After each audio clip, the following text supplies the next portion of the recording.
Welcome to my channel. I'm Scott, and in this video I am going to walk you through the process of valuing Jabil stock by analyzing their financial statements and dissecting their financial ratios so we can determine if it's a buy or a sell.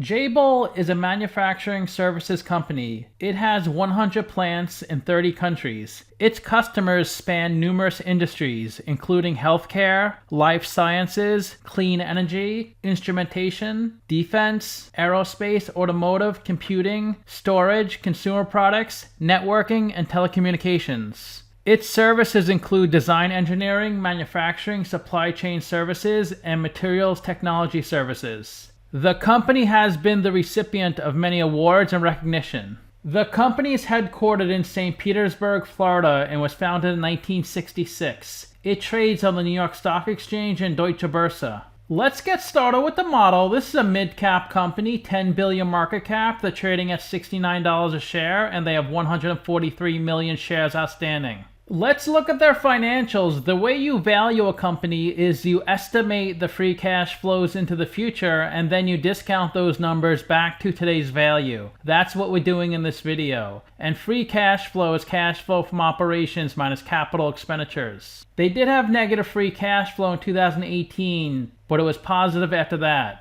Net income is the profit or loss on the income statement. It's revenue minus expenses, and that's positive every year, peaking in 2021 at $700 million. Revenue is the sales for the company, and that grows every year from $22 billion to $29 billion. This is the company's income statement. The top line is the revenue, the sales. Below that is the cost of revenue. These are the expenses directly related to generating the revenue. Revenue minus cost of revenue gives you your gross profit. Then below that is our operating expenses. These are all the expenses not directly related to generating the revenue. And below that is our operating income. And that was over $1 billion in 2021, their highest ever. Below that is the interest they pay in their debt, and that was the lowest in 2021 at $124 million. Below that is other income and expenses. That's the company's gains or losses not on its core operational business. Below that is their pre-tax income, then their taxes, and the bottom line of the income statement is their net income, which was highest in 2021 at $700 million. Here's the company's income statement from their quarterly report. This is the 3 months ending 11/30 for 2021 and 2020. Their revenue was $8.6 billion, up from $7.8 billion. 45% of their revenue is from their EMS segment, 55% from DMS. EMS stands for Electronics Manufacturing Services. This includes IT, supply chain design, and engineering around their electronics products. This is a high volume business. It produces products in large quantities, and the customers in this segment include 5G, wireless and cloud, digital print and retail, industrial and semi-cap, also networking and storage. DMS stands for Diversified Manufacturing Services. This is engineering solutions with an emphasis on material sciences, technologies, and healthcare. Customers in this segment are automotive and transportation, connected devices, healthcare and packaging, and also the mobility industry. Their cost of revenue was $7.9 billion, so their gross profit is only $675 million. They have really low gross margins. Their gross margins are 8%. The median for their industry is 25%. The average in the industry is 29%. That's out of 43 companies. They have extremely low margins. Their main operating expense is selling, general, and administrative. That was $308 million, up from $303 million. SG&A are all the costs not directly tied to making a product or providing the service. These are expenses of the day-to-day operations. This includes salary or support functions like IT and marketing, also things like the rent for the corporate office, also all the company's marketing expenses. They don't need to spend much money in R&D because they manufacture items for other companies. The companies they support spend all the money on R&D. Once those companies come up with a design, then they hand that over to Jabil for them to do all the manufacturing. They do have positive operating income, $350 million, up from $314 million. They spend $33 million of interest on their debt, which is up from $32 million. And their net income is $241 million, up from $201 million. Their net income margins are 3%, which are more in line with the industry. The industry median is 4%. The average is negative 28%. because lots of companies lose money, which drag down the average. This is the company's statement of cash flows. The top line is operating cash flow. That's how much cash the company generates from its operational business. You can think of operating cash flow as net income converted to cash, because net income is your accounting profit or loss. It's not actual cash. So they do generate a good amount of cash flow. It went from $900 million to $1.4 billion. They need to spend a lot in CapEx since they're a manufacturing company, around $1 billion a year. When they buy a warehouse or equipment, that goes into CapEx. Operating cash flow minus CapEx gives you your free cash flow. That was negative in 2018, positive after that. They do pay a small dividend, but another way to reward shareholders is to buy back stock. They buy back stock every year. $400 million, $350 million, $200 million, and $400 million. Every time a company buys back common stock, it decreases the shares outstanding and makes your shares more valuable. They seem to roll their debt each year. They issue a similar amount of debt as they pay down. This is the company's statement of cash flows from their latest quarterly report. The 3 months ending 11/30/2021 and the 3 months ending 11/30/2020. Even though they had an accounting profit of $241 million, they lost $46 million of cash flow. This was due to negative $556 million in changes in working capital. Last year was positive $65 million, but this is more of a timing thing. It seems like they have positive operating cash flow historically. This just seems like a one-off quarter. They bought $281 million of property, plant, and equipment. They sold $200 million of PP&E, so that a cash outflow of $73 million in their investing section. In their financing section, they borrowed $550 million. They paid down $574 million. They bought back $127 million of stock. They paid out $14 million of dividends to its common shareholders. And they paid $43 million of taxes on restricted stock to its employees. In the financing section, they had a cash outflow of $208 million. Last year was a cash outflow of $87 million. This is the equity section on their 11/30 balance sheet. They have $2.2 billion of equity. They raised $2.6 billion from selling their business, and they profited $2.9 billion from running their business. They also bought back over $3.2 billion of treasury stock. When a company buys stock off the open market, it puts it onto the balance sheet as treasury stock. And this is a contra equity account, so it reduces your equity balance. Let's look at the capital structure. $2.2 billion of equity, $3.3 billion of debt. They're 40% equity, 60% debt. And their net debt is $2.1 billion. And I gave them the whack on Simply Wall Street, 7.76%. And that's the discount rate we're going to apply to the future cash flows. We estimated 4 years of future free cash flows. We also estimated the terminal value, which is all cash flows past year 4, that's $7.3 billion.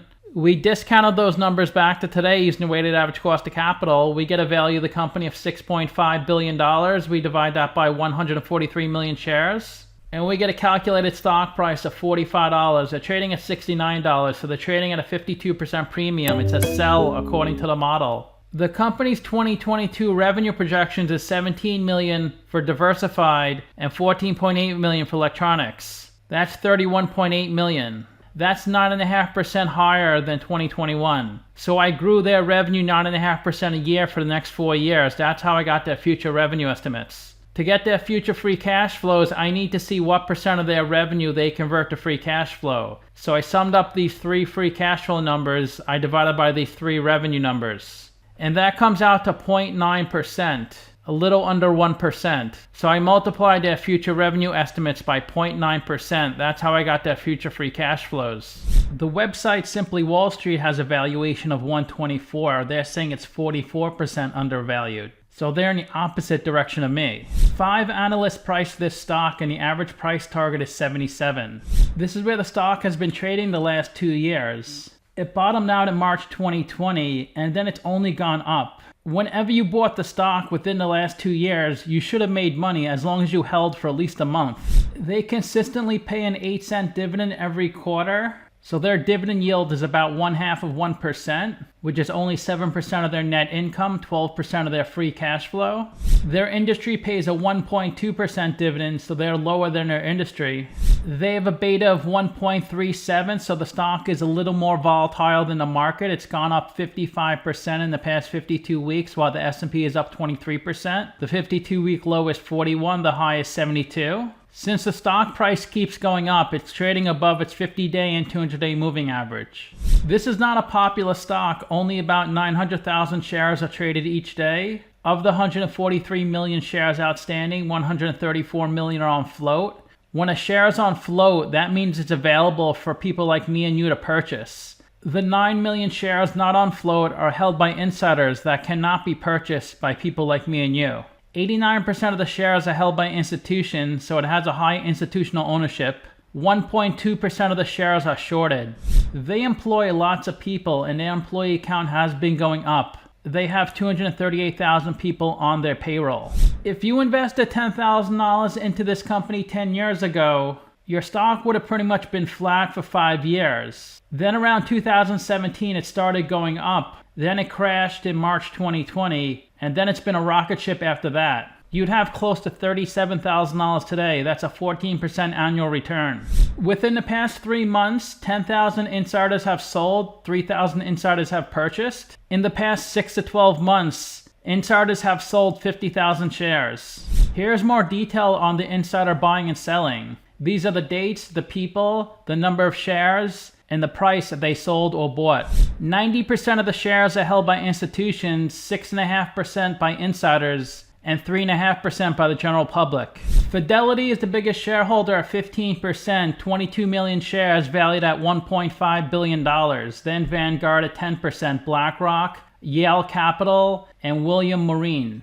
The person who started Yale Capital went to Yale, but outside of that, it's not connected to the university. Let's look at their financial ratios. They have a really good PE of 14.2. That's stock price over earnings per share. And the way you calculate earnings per share, it's net income over shares outstanding. 14.2 means investors are paying $14.20 for $1 of earnings. Below 15 is considered a great value. The market average is 31, the median is 21. They have an amazing price to sales of 0.3, that's stock price over sales per share, so investors are paying about 30 cents for $1 revenue, much better than the market median and average. Their price to book is also pretty good at 4.5, that's stock price over book value per share. Let's look at their non-current assets, $4 billion of PP&E, property, plant, and equipment. It makes sense they have a lot of PP&E since they're a manufacturing company. $500 million of operating leases, $700 million of goodwill. Goodwill is the premium you pay when you acquire another company. $173 million of other intangibles, $176 million of deferred income taxes. Whenever you see the word deferred, that just means the company will eventually pay that or receive that, but it's not due yet. Since this is an asset, they'll receive the tax benefit, but it's not currently due yet. Say, for example, next year the company reported a gain of $176 million on their income statement. They can use this $176 million to make that gain zero. So they would report zero net income and pay no taxes. So it saves them in taxes. So this deferred income taxes will reduce their tax bill in the future. And they have other assets of $268 million. They have a really high return on invested capital of 20%. They can cover their interest payments 8 times. They have a great ROE at 32%. Their current ratio is slightly below 1. Their quick ratio is only 0.6 because they have lots of inventory on their balance sheet. Let's look at their current assets. $1.2 billion of cash, $3.9 billion of accounts receivables. This is how much money other companies owe Jabil. $1.1 billion of contract assets, $4.7 billion of inventory, and $850 million of prepaid expenses. Let's look at their current liabilities. $500 million of debt, $7.5 billion of accounts payable. This is how much Jabil owes other companies. $3.9 billion of accrued expenses, and $100 million of operating lease liabilities. They generated $274 million of free cash flow in 2021. But they have negative $153 million of working capital. Working capital is current assets minus current liabilities. And they pay out $46 million of dividend payments. So they only have $75 million of funding. They are cutting it pretty close, so it is possible they do need to take on some debt to get through the next 12 months. The best way to look at ratios is to compare them to companies in the same industry. There are 43 companies in the same industry as Jabil. And Jabil spends a lot more on CapEx than the average company because all they do is manufacturing. They are more leveraged than the average company, but 1.5 isn't terrible. Their dividend is average. They have higher free cash flow than the average company. They're the 4th largest company on this list, but the top 3 are much bigger than Jabil. Their price to book is a little worse than average. Their PE is a lot better than average. Their price to free cash flow is worse than average. They have amazing price to sales ratio. They bring in more revenue than any company in this industry. They have a really high annual 5-year revenue growth rate of 10%. The average in the industry is 5%. And they have a good ROA of 5% and a really good ROE at 32%. The average is negative in this industry. So to summarize, I have them trading at a 52% premium. The thing I don't like about this company, their margins are really slim. But you want to look at this over a long time frame. The most important part of any business is making money. But if you have really slim margins, that means if 1 or 2 things go wrong, then you have a loss that year. But other than that, they have tons of revenue, they're growing every year, and they're very well respected within their industry. I rank their free cash flow 6 out of 10, their revenue 9 out of 10, and their ratios 9 out of 10. So let me know what you think. Give this video a like, subscribe, or comment below. Also, if you'd like to get a custom valuation or just support the channel, you can become a member by clicking on the link in the description below. Thanks for watching.